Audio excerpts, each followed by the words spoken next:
Hello, it's Ace here, and back with another video. I want to talk about my Arrma Outcast 4S BLX.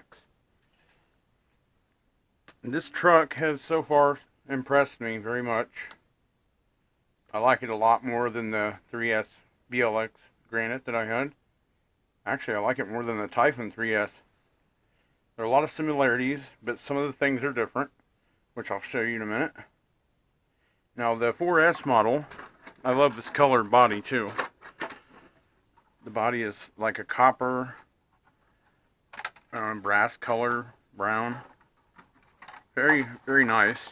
The truck comes with a sheet of decal stickers that are optional to put on it. I chose not to put on it.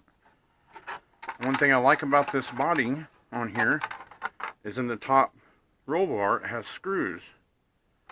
The 3mm button head screws, which I believe is done on purpose for when you skid on the roof. It actually skids on the screws and you can replace the screws after a while.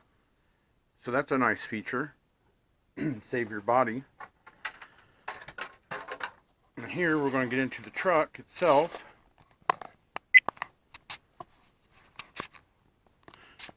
Alright, now with the 4S model, got the 120 amp BLX ESE that's 2 to 4S capable. And then here's the motor. The 4S version has this fan on the motor, heatsink now, which helps keep things cool, which is great. Also have the center brace, which is metal. It has the same telescoping drive shaft as the 3S. Has the same motor mount as the 3S, but the slipper assembly is a new steel version. It has different slipper pads, different clutch. Comes with a metal spur gear, which is 57 tooth, and then the stock pinion is 13 tooth. And here we have a 15 kg stock Arrma servo, which is it's fairly weak. You know, the wheels turn slow, but they turn. You know, it's got plenty of power, it's just slow. And the shocks on the 4S model, the shocks are not the cheap, they're still the stock Arrma shocks. They are wider in diameter than the 3S shocks. And the front ones are actually shorter than the 3S BLX version for the Granite. The rear is the same length, but they're both larger diameter. And of course we have the bumper here on the front, which really isn't much of a bumper. Has the same bulkhead, and I believe the same differentials as the 3S model. Another thing I like about this is the body mounts. They move. They go back and forth to allow for play, movement in the body. And these tires, the tires on the 4S model are the boots, BACKFLIPS, low profile. They're 154mm by 77mm wide on a 3.8 inch wheel. And this comes standard with 17mm hexes, which is a great improvement. They're metal. That's a good improvement over the 3S models. And in the rear we have a wing, like the Cratons, like the Typhons, which I believe, another thing on this wing I've noticed they've also updated. Right here, these screws on the top, these are more skid screws, and obviously they work.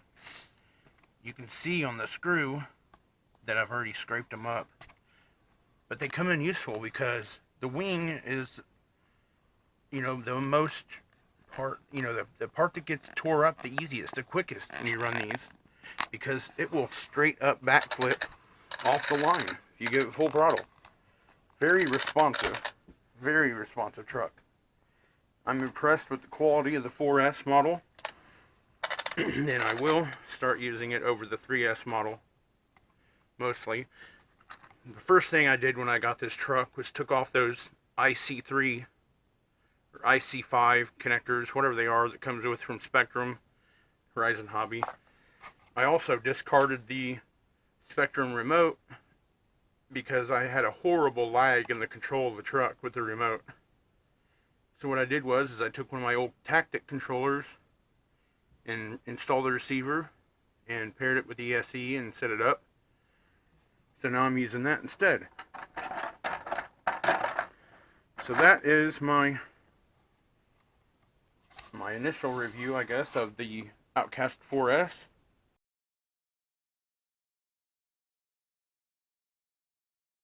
Towards the end of the video, I start losing steering. The stock servo sucks really bad. But please enjoy the video.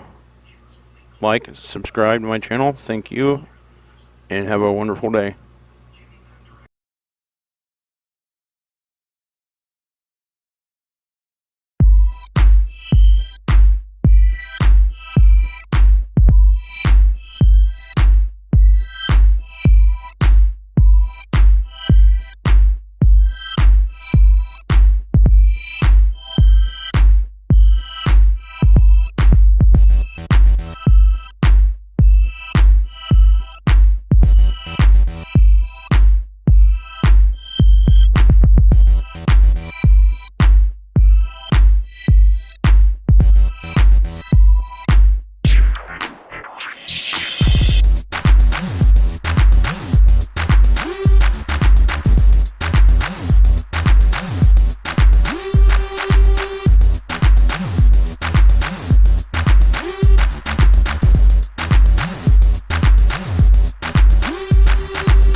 Hope you enjoyed this video.